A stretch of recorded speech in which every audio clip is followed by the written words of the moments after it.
Hi, this is Brad Howard from Creator Kids. Welcome back to our YouTube channel. Today I just want to talk through something. In the next few sessions that you're going to be watching, I'm going to talk through a lot of the background as to why we've come about the creation of our product Creator Kids for kids and our entrepreneurial model. It just hasn't stemmed because we felt like it. We feel there's a massive need for our kids going forward in building entrepreneurial skills. So we're going to work through the next few sessions looking at a lot of those fundamentals as why we have built this program. And what I'm going to start off with today is a little bit about demographics, one of my favourite subject areas. In the business world, demographics have become absolutely crucial in business to determine your marketing budget and where you spend your money. And businesses, particularly in a country like Australia, where they have to run pretty lean because we have a small population, extremely high wages, a very difficult geography where people are very spread out, it's really tough. So you can't waste any money, and particularly in the marketing area. So the traditional ways of putting an ad on the radio, on TV, that a lot of people, businesses mindlessly just did because that's how they reached what they thought was the market. Whereas today's market has to be very, very specific, and businesses really have to get an understanding of exactly who their market is.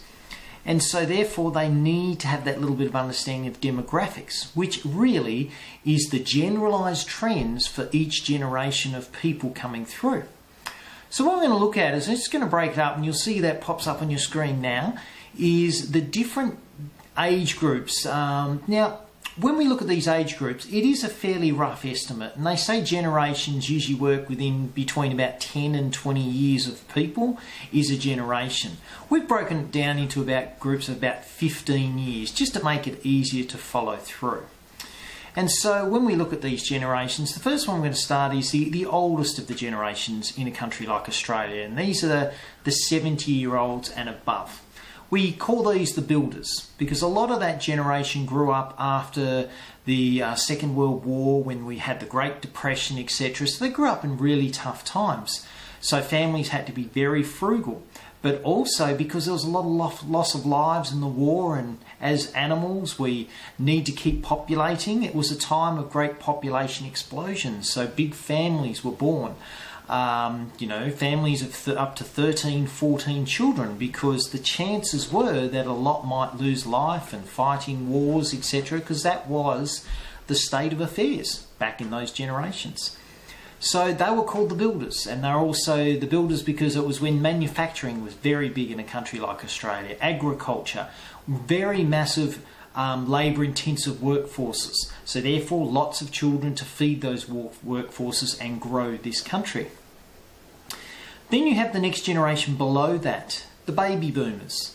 Now the baby boomers, they were the kids of the builders. So they came through, and they were actually coming along with large numbers, and they were the 55 to 70-year-old group. So for many years in Australia, the baby boomers were the largest demographic, the largest numbers of people in a 15-year period that were born. So they were a big group that came through. Then we look at the generation next to come along, which is the 40 to 55-year-old generation. So the people in 2019 who are turning between 40 and 55, which is my generation, and they're called the Gen X's. And then the next generation below that, the Gen Ys. And the Gen Ys tend to be the 25 to 40-year-old group. So the 25 to 40-year-old group, that 15-year group, the Gen Ys. Really surprising in a country like Australia, Gen X took over baby boomers as the biggest population of a generation. And up to about 2005, Gen Y had become a lot smaller generation than the Gen X's because the natural birth rate was declining in Australia, so there were less kids. That was considered to be a little bit of a long distance problem for the country, because as our world works, the world works based on large populations continuing to grow to continuing the spending cycle. Therefore, you need a growing population to keep growing. And looking into the future, Gen Y was looking like decline of population, not good for Australia.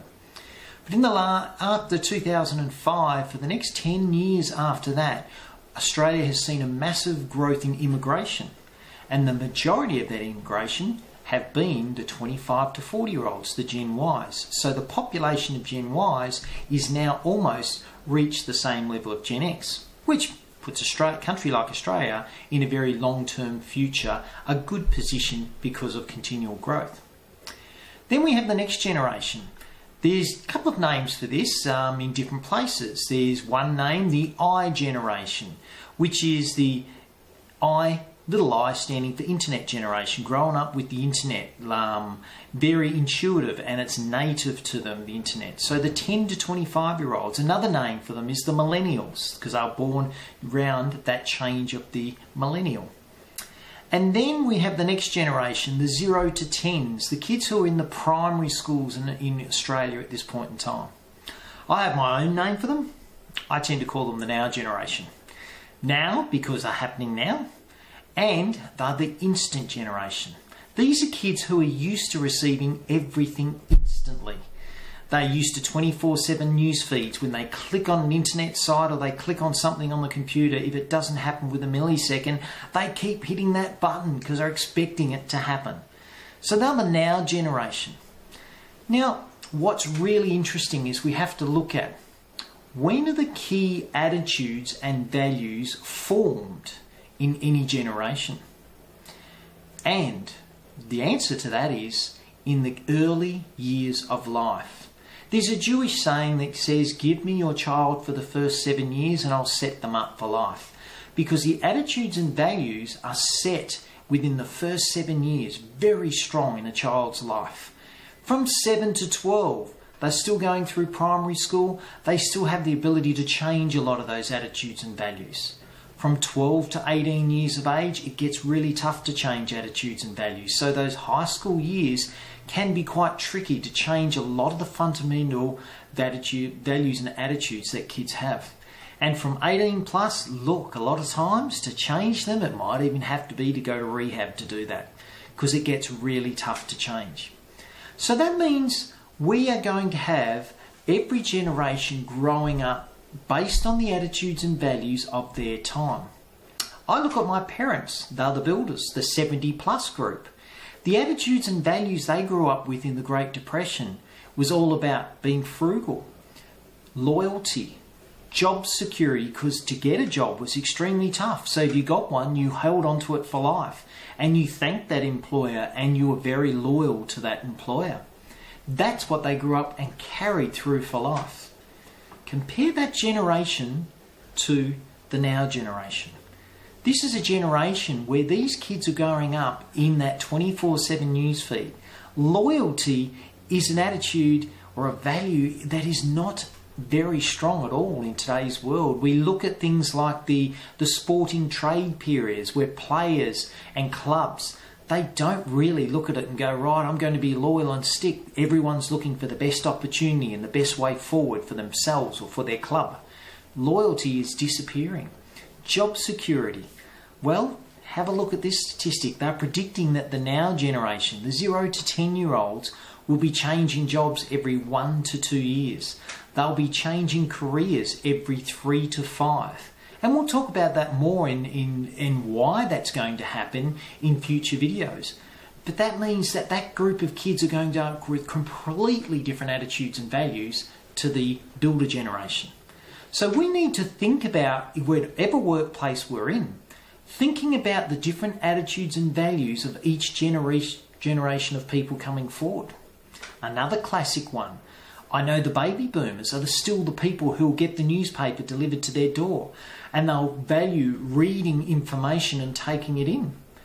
Most Now generation kids don't even know what a newspaper is. They value getting information via video. They don't want to read it, they want to watch it, they want to take it in, they want to read the body language. So we can't sit there and go what's right and what's wrong, but we have to have an understanding of these values and attitudes. Because if we need to portray messages or we have to educate people, very important we understand the audience we're dealing with so that they can actually take that information and process it and do something with it. If we expect every now generation kid that the only way they learn is reading information in the written form, we might really struggle to get our message across and get the education through, because that's not their world. So there's some big challenges for us, but it's a really important one to remember. And I think these are the things we've got to think about. And another reason with part of our education of the Creator Kids is educating the educators, the teachers, the parents who are working with these kids to get an understanding of where they are coming from so we can best equip them for the future. So thanks for tuning into this video.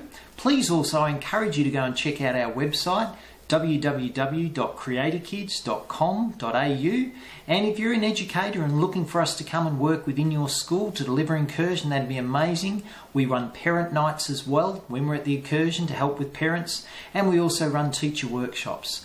And also we've got our whole Creator Kids Incursion information on a learning management system that you can get hold of. So please, once again, www.creatorkids.com.au. Thanks and have a great day.